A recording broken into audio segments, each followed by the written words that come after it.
அனைவருக்கும் வணக்கம். நம்முடைய சேனல் யூடியூப் சேனல். இந்த வீடியோ பார்த்து ஷேர் பண்ணுங்கள், சப்ஸ்கிரைப் பண்ணுங்கள், கமெண்ட் பண்ணுங்கள். விஜய்க்கு ஒரு வாழ்த்து சொல்லுங்கள். தமிழக வெற்றி கழக முதல்வர் விஜய்க்கு ஒரு வாழ்த்து. ஏன் சார் திடீர்னு வாழ்த்துன்னு கேட்குறீங்கன்னா, குடகு மலையில் மழை பெஞ்சிருக்கு. சரியான மழை பூந்து அடிக்குது. அந்த மழை பெஞ்சி இயற்கையே, அதாவது வருண் இயற்கையே மழை பெஞ்சி கர்நாடகாவில் அணைலாம் நொம்புது. அணை நொம்புச்சுன்னா வெள்ளம் வந்துடும். அதை திறந்து விட்றாப்புல இப்போ முதல்வர், கர்நாடக முதல்வர். வேறு வழி இல்லை. அந்த தண்ணி இங்கே வந்ததுன்னா நம்முடைய டெல்டா பாசன வசதிகளுக்கு மிக வசதியாக இருக்கும். பாசன வசதி இருக்கும். ரெண்டாவது, இந்த 18 ஆடி 18க்கான இந்த நிகழ்வுலாம் நடத்துவாங்களே, அதுக்கு தண்ணி வரதுக்கான வாய்ப்புகள் இருக்குது. ஏன்னா டெல்டா பாசன வசதி, டெல்டா நடவு பயிர் எல்லாமே இப்போ மேற்கொள்ளக்கூடிய ஒரு காலகட்டம் இருக்குது. அதனால் இயற்கையே விஜய்க்காக, தமிழக வெற்றி கழக முதல்வர் விஜய்க்கு ஜே அப்படின்னு சொல்லி ரொம்ப பிரபல்யமாக ஒரு சூழ்நிலை ஏற்பட்டிருக்கு. அதாவது மேகமே இயற்கையே விஜய்க்கு சப்போர்ட்டாக இருக்குன்னு பார்த்துங்க. இவ்வளோ பிரச்சனை பண்ணுறீங்களா? நான் மழை பெய்ய வைக்கிறேன் பாரு, மழை பெஞ்சு தண்ணியை காவிரி டெல்டாவுக்கு அனுப்புகிறேன் பாரு, விஜயை நான் வளர்க்குறேன் பாரு, விஜயை உருவாக்குறேன் பாரு. தமிழக முதல்வர் விஜயை ஜே சொல்கிற அளவுக்கு, மக்கள் ஜே சொல்கிற அளவுக்கு கம்ப்ளீட் எல்லா மக்களும், 8.5 கோடி மக்களும் அவரை ஜே சொல்கிற அளவுக்கு நான் உருவாக்குறேன் பாரு அப்படின்னு சொல்லி இயற்கையே என்ன பண்ணியிருக்கு, தண்ணியை திறந்து விட்டுருக்கு. திறந்து விட்டு தான் அவனுக்கு வேறு வழி இல்லை.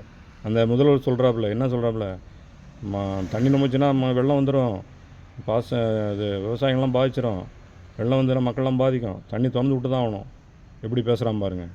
அப்பயும் அங்கே இருக்கிறவனும் முடியாதுங்கிறான். அந்த கர்நாடக மக்கள் தண்ணி விடுவது அப்படின்னா என்ன பண்ணான், வெள்ளத்தில் அடித்து தாண்டா சாகணுங்கிறான் முதல்வர், அந்த முதல்வர் சிவகுமார். அதெல்லாம் அவனை வெறியில் மோசமான வெறிங்க. அதாவது சர்வதேச தீவிரவாத குரூப் மாதிரி இந்த கர்நாடக மக்கள் மோசமான தாழேரி பசங்க. ஏன் தான் இப்படி இருக்கான்னு தெரில. இப்போ ஒரு ஒரு ஒரு டம்ளர் தண்ணி எடுத்துகிட்டு வரோம், ஒரு சொம்பு தண்ணி எடுத்துகிட்டு வரோம் வச்சுங்க. அந்த தண்ணியை யாரோ வழிபோக்கர் ஒரு தமிழராக இருக்கட்டும் தண்ணி கேட்குறான்னு வச்சுங்க. இப்போ அவன் கர்நாடகாக்காரனா நம்ம இங்கே வரான், நம்ம தண்ணி கேட்குறான். நம்ம தண்ணி என்ன பண்ணுறோம், அவன்கிட்ட கொடுத்து தண்ணி என்ன குடி, இந்த தண்ணியை குடி அப்படிங்கிறோம். இதுதான் நம்மளுடைய பண்பாடு. அவனுடைய பண்பாடு என்ன, அவன் தண்ணி இல்லை அப்படின்னு சொல்லிட்டு அந்த தண்ணி எடுத்து வச்சுக்கிட்டு நம்மகிட்ட கொடுக்க மாட்டேங்கிறான். பார்த்தீங்களா எவ்வளோ தூரம் ஒரு மோசமான ஒரு சூழ்நிலை உருவாகுது பார்த்தீங்களா? மோசமான ஒரு வெறி பிடிச்ச பசங்க. அதனால தான் இயற்கையை என்ன பண்ணியிருக்க, ஒன்றையும் அழிச்சிருவோன்னு சொல்லுது.